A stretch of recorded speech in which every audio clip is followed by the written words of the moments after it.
NHS workers on the front line know all about the dangers of Covid, but for some, that's still not been enough to convince them to get vaccinated. So now the government has decided in England that has to change.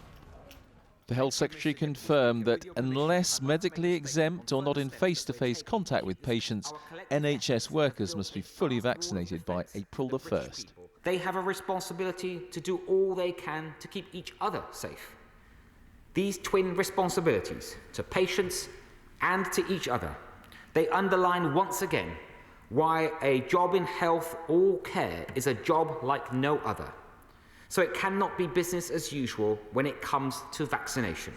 We spoke to one GP who does want all NHS staff to get vaccinated, but he still worries that the government has now chosen to go down this route. Of course, there are other ways to approach it. There is the regular testing. There are other methodologies we can look at and are currently being used.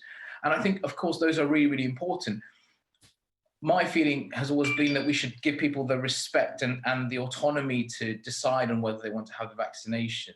Even if they are dealing with vulnerable people and they are not vaccinated and therefore pose more of a risk to them.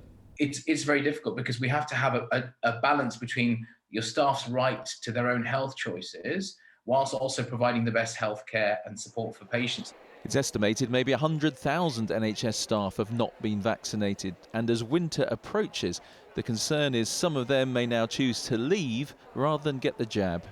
Trust leaders on the ground absolutely can see the logic as to why it's important for frontline staff to be vaccinated, but they're very, very insistent. The government needs to help them manage the risk of losing staff, because there's just as big a patient safety and quality of care risk if we lose their staff as there is from members of staff infecting patients and other members of staff. So 2 risks to manage, not 1.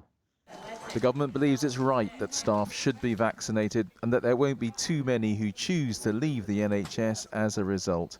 But this is still a risk. Andy Bell, 5 News.